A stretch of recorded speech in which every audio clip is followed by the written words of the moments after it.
কথায় বেশি খাওয়া যেত না।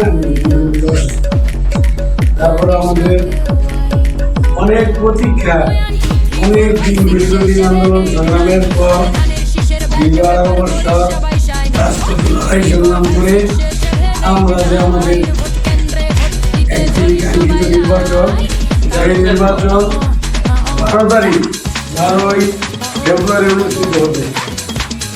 এটি একটি এই দেশের সকল জনগণের যে আশা আকাঙ্ক্ষা ছিল, যে দাবি নিয়ে তারা রাজপথে আন্দোলন করেছে, রাজপথে মৃত্যুবরণ করেছে, এই 12 তারিখের জন্য এই দেশে যাতে একটা গণতান্ত্রিক জনগণের ভোটের একটা সরকার হয়, এই আশায় মানুষ দীর্ঘদিন রাজপথে স্বৈরাচার বিরোধী আন্দোলন, শেখ হাসিনার বিরুদ্ধে আন্দোলন করছে। আর আন্দোলন কিন্তু এখনো শেষ হয় নাই। নির্বাচনে যেই পর্যন্ত আমরা ধানের শীষকে বিজয় করে এই পর্যন্ত এই দেশের একটা গণতান্ত্রিক সরকার আমরা বসাইতে না পারবো, ততদিন পর্যন্ত আমাদের কিন্তু আন্দোলন দেয় নাই। এখনো নির্বাচন দিয়ে অনেক ষড়যন্ত্র হইতেছে, অনেক দেশি বিদেশি নানান ষড়যন্ত্রের সামনে 12 তারিখ নির্বাচন নস্যাৎ করার জন্য একটা চক্র ঠিকই কাজ করতেছে। আর এই নির্বাচন যাতে না হয় তার জন্য নানান ষড়যন্ত্র, আর এই ষড়যন্ত্রের দিকে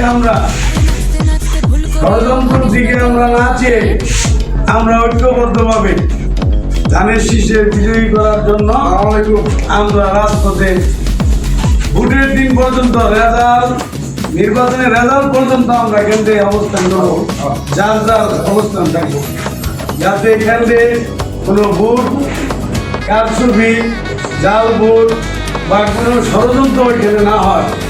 আমাদের কেন্দ্রে ভোট আমরা সঠিকভাবে ধানের শীষের যে আমাদের ভোট আছে, এই ভোট যাতে সঠিক গণতিতে আমাদের পরিশোধে যায়, যাতে আমাদের এই আখতারুল আলম ফারুক সাহেব বিপুল করে বিজয়ী হয়, এই লক্ষ্যে আমরা থাকবো। আমরা কেউ আমাদের 126টা কেন্দ্র আছে, ওইখানে আমাদের যাওয়ার দরকার নেই। আমরা এলাকাবাসী আমাদের এই কেন্দ্রতে থাকবো, আর ওই নেতারা এলাকাবাসী আছে ওই কেন্দ্র থাকবো। অতএব আমরা বাড়িতে নেই, মহিলা যদি অসুস্থ কেউ থাকবে, সাধারণ অসুস্থতায় ওই ঘোরা যাওয়া আমাদেরকে কেন্দ্র দিতে হবে, ওই ভোটটা দিতে হবে। এক ভোটেও কিন্তু 5 ফেল হয়, কারণ প্রতিদ্বন্দ্বিতা এনে কেউ শুরু মনে করা যাবে না। এখানে আমাদের যারা প্রার্থী আছে, আমরা যদি মনে করি ধানের শীষ বিরাট বড় দল, এর ভোট পরে আমরা আস্তে আস্তে এই করি, আমাদের এটা তৈরি নাই। ভোট আমাদের একটি গাছ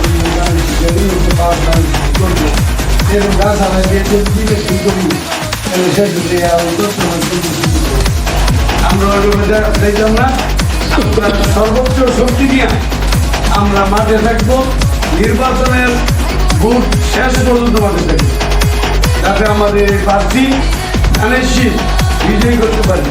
আর ধানের শীষ যদি আমরা বিজয়ী না করতে পারি, আমাদের কি হবে এটা আপনারা জানেন। যদি বিএনপি সরকার গঠন করে আমরা ভোটবাড়িয়া থেকে যদি ধানের শীষ বিজয়ী না করতে পারি, পার্লামেন্টে একটা স্বতন্ত্র সংসদ সদস্য যায়, সে কিছু ওই তুলনায় পাবে না। যতই বলুক আমি ভূপের উন্নয়ন করবো, কিন্তু ওই তুলনায় উন্নয়ন পাবে না। সরকার থাকবে একটা, পার্লামেন্টে তাদের আসন থাকবে অনেক দূরে, স্বতন্ত্র কদর ওইরকমই। আর আমরা দীর্ঘদিন আমরা আমাদের যে আওয়ামী লীগ সরকার ক্ষমতায় থাকার পরে আমাদের এমপি কিন্তু টানা 15-15.5 বছরের কিন্তু আমাদের নিয়মে ছিল। তুলনামূলকভাবে আমাদের এই নিয়মে কিন্তু কোনো কাজই করে নাই।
ধানের শীষে পাগল ভক্ত নতুন সাজে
শুনে আপনারা সব কিছু কিন্তু করে দিলাম যদি একটা ভারত সরকার পড়াইতে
ধানের শীষে তারেক রহমানের ধানের শীষে বিপুল পরিমাণ আপনারা ৮ নম্বর ওয়ার্ড থেকে মহিলা মা ও বোনেরা সর্বোচ্চ ভোট প্রদান করবেন।